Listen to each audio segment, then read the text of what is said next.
Hi everyone, welcome back to Isha Cooks. Today I'm sharing this simple homemade croissant recipe that is soft, flaky, and buttery. Perfect for breakfast and tea time. Let's get right into the video, shall we? Into a bowl, going with about 200 ml of warm water. Make sure to use warm water. Add in half tablespoon yeast and 1.5 tablespoon sugar. Make sure to use an instant dry yeast because it gives the perfect result. Give this a very good mix before we proceed to the next step, and you can leave this to rise for about 5 minutes to make sure your yeast is active if you're in doubt.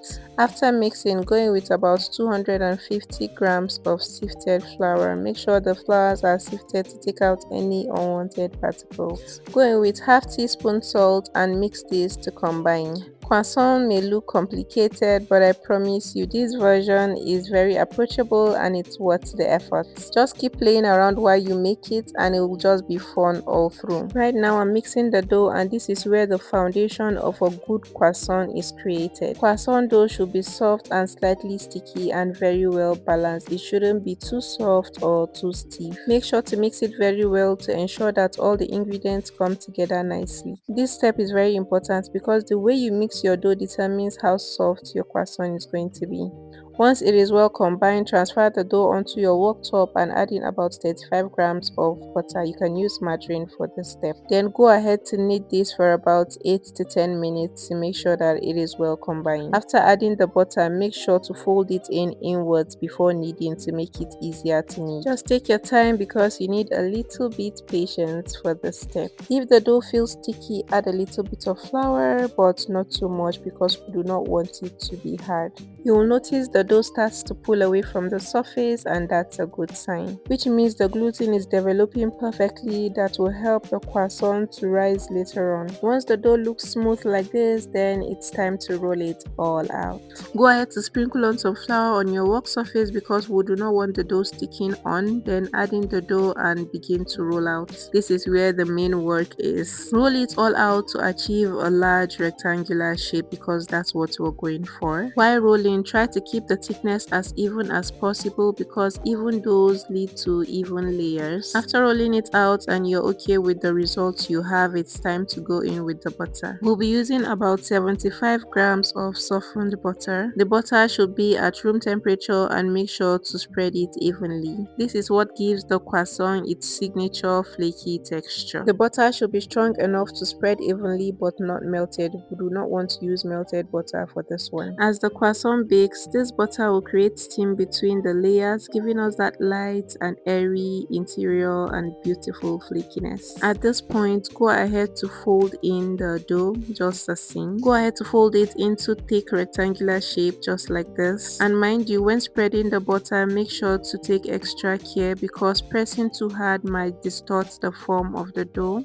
Once the dough is well folded, it's time to cover it up. Taking a clean film, you're just going to wrap it all around the dough because we will be refrigerating this. Wrap it all up and make sure that every part of the dough is covered. Then refrigerate this for about 40 minutes. After about 40 minutes, take it out of the refrigerator. You can see our dough now. It is hard and ready to be worked on. So we're just going to unwrap it and roll it out yet again. So we're going to repeat the process like we did earlier. We're going to roll it all out, then we're going to fold it yet again. At this stage, the dough is aging slowly, allowing the flavors to develop and the structure to strengthen. Each fold builds more layers while resting time in between helps the dough to relax. This balance between rolling, folding and resting is what creates croissants that are flaky without being dense. Go ahead to fold it in yet again like we did before, and we're going to cover this up and refrigerate again for another 10 minutes. If you have watched this video to this point and you are not yet subscribed, please do subscribe, give this video a thumbs up and leave a comment in the comment section so I know what you think about this recipe. Here the fold is done and the dough is going to rest again for another 10 minutes. After about 10 minutes, unwrap it and roll it all out into a large rectangle. The slow process of folding and resting is what separates a good croissant from a great one. This croissant recipe is very easy to recreate and I bet you would love the outcome. Just slowly press place your rolling pin onto the dough to break it a bit because it's from the refrigerator and it's a bit hard. So go ahead to roll it all out and take out the rough edges because we want it as straight as possible. And now it's time to shape in our croissant. We're going to cut this into large rectangles at first, then we're going to divide each rectangle into two by getting two triangles from one rectangle. So we're going to do this till we exhaust all the whole dough.